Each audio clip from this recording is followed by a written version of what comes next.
క్రైస్తవులు మత మార్పు చేస్తున్నారు అని అంటున్నారు. నిజంగానే హైందవుల్ని మీరు క్రైస్తవులు తీసుకురావడానికి మత మార్పు చేస్తున్నారా? మతం మార్చుకోమని మీరు వాళ్ళు వేధిస్తున్నారా? వెంబడిస్తున్నారా? మీరు మారండి మారండి మారండి అని దీనికి మీ ఎవరిని ఏమిస్తారు? ఓకే, చాలా మంచి విషయం ప్రస్తావించారు. క్రైస్తవులు మత మార్పిడి చేస్తున్నారని చాలామంది అంటున్నారు. హైదవ సహోదరులు కానీ, రాధా మనోహర్ దాస్ గారు కానీ, కరుణాకర్ సుగుణ కానీ, లలిత్ కుమార్ కానీ మీరు మత మార్పిడి చేస్తున్నారని అంటున్నారు. నేను ఒక విషయం చెప్తాను. క్రైస్తవం అనేది మతం కాదు, కులం కాదు.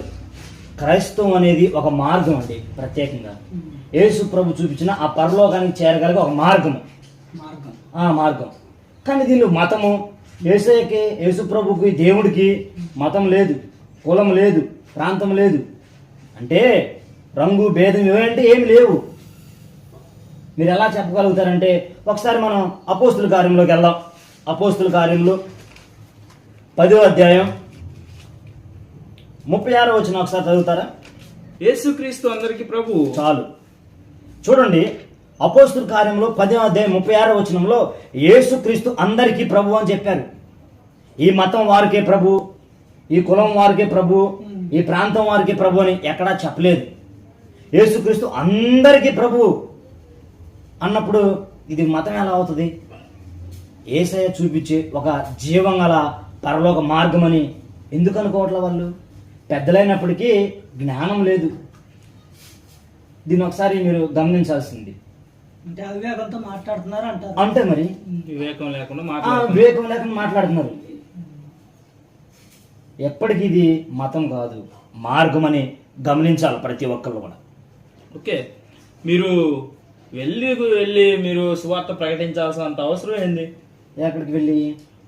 ఇళ్ళ దగ్గరకు కావచ్చు, గ్రామాలకు కావచ్చు, మరి ఇతర ప్రాంతాలకు వెళ్ళి మీరు ఎందుకు సువార్త చేస్తున్నారు, ఎందుకు ప్రకటించాలంత అవసరం ఏంది మీకు? ఇప్పుడు యేసు ప్రభు అందరికీ దేవుడు అన్నప్పుడు, అందరికి దేవుడు అన్న యేసయ్యని అందరికి పరిచయం చేయాలా, కొందరు వాటికే పరిచయం చేయాలా? ఆలోచించాలి మీరు ఒకసారి. యేసు ప్రభు అందరికీ దేవుడని బైబిల్ మనం రాయించి పెట్టాడు కదా. అందరికీ దేవుడైన వ్యక్తిని అందరికీ పరిచయం చేయాలి కదా.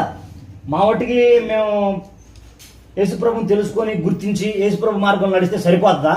లేకపోతే ప్రపంచంలో ఉన్న ప్రతి ఒక్కరికి పరిచయం చేయాలా?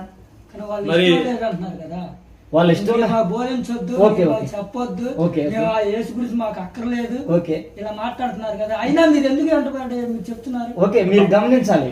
ఇప్పుడు వాళ్ళ దగ్గరికి వెళ్ళి మనం బలవంతంగా రాండి యేసు ప్రభు దగ్గర కానీ వాళ్ళని మనం లాగము. అర్థమైంది కదా?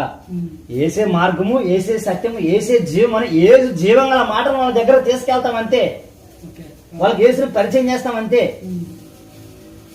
అలాగని వాళ్ళని దగ్గర తీసుకెళ్ళి చర్చిలో కూర్చోండి, వాక్యం వినండి, అలాగే క్రైస్తవులు.